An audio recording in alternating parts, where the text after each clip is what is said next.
So while we've got the boat out of the water, we've got a couple of skin fittings on here that inside the ball valves are getting a little bit stiff, and although the skin fittings look fine from the outside, we're going to change over to TruDesign Composite Skin Fittings.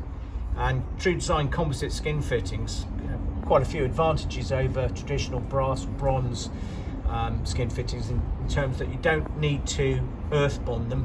They don't suffer from corrosion so badly as metallic skin fittings, and they're as strong as their brass counterparts.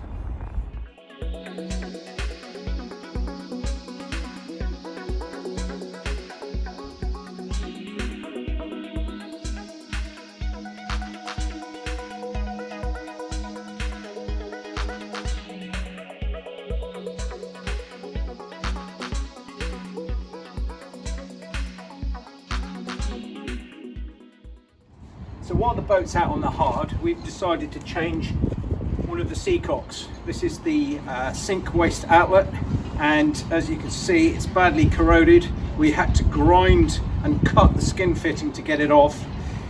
The handle for the seacock is very stiff and corroded, and I guess that would snap off. It's badly rusted.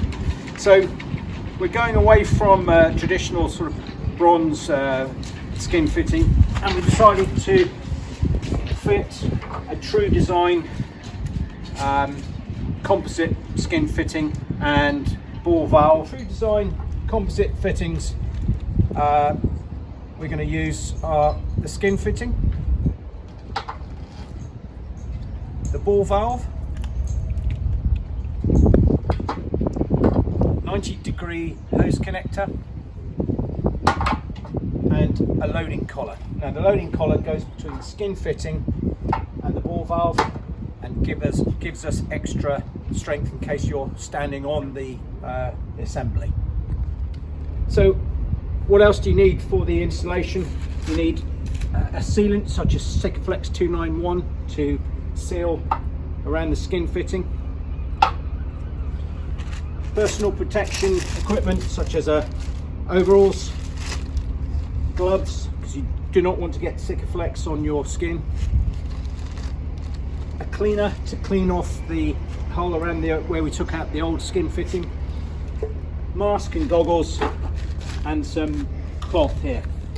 The other thing we need is when we come to install the ball valve, and we need to use this thread sealant, which is a Loctite 5331, which is specifically designed for composite fittings. This is the old skin fitting, where the hole where the old skin fitting came out of. Well, we've cleaned it up inside, and we've taken all the old sealant out with a knife, and now I'm just going to give it a quick clean with acetone just to get off any surface grease prior to putting the new skin fitting in.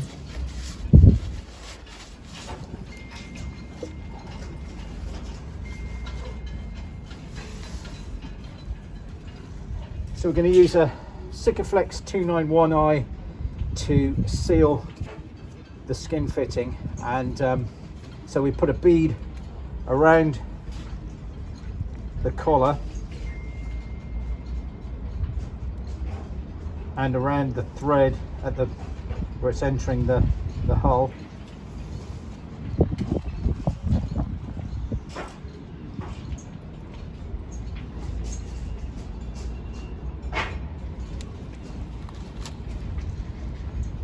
We're going to push the skin fitting up inside the hole.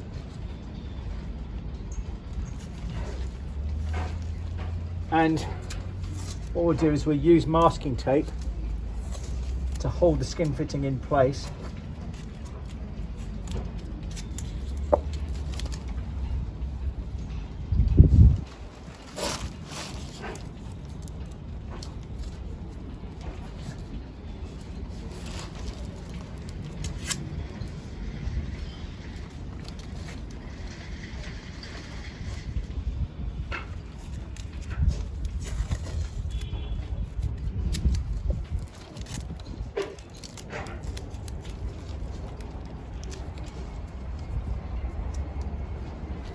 Now we go in and we'll put the back nut on, just finger tight, and when the Sikaflex is cured we'll tighten it up to no more than 14 foot-pound of torque, but we have to wait till the Sikaflex is cured before we tighten this fully.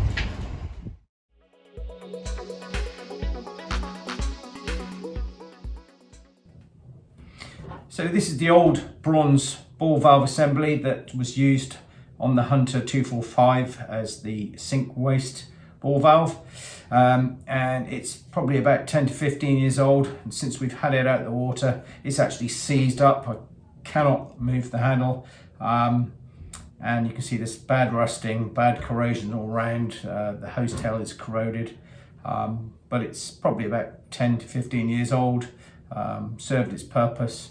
But now we've moved on to fitting the composite system from TruDesign, made up of the skin fitting, a load collar, the ball valve and a 90-degree hose tail. The ball valve, you can see, has a space for putting a padlock, so you can lock the ball valve in the closed position.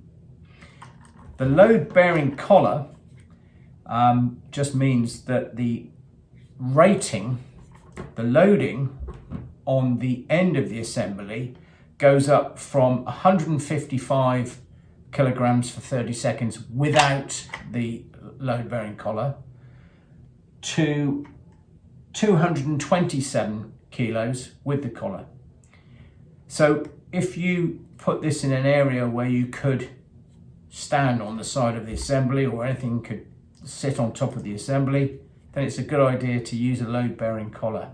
And when you use the load bearing collar, that meets the stringent ABYC H27 North American standard. Without the load bearing collar, it still meets our ISO 9093-2 standard.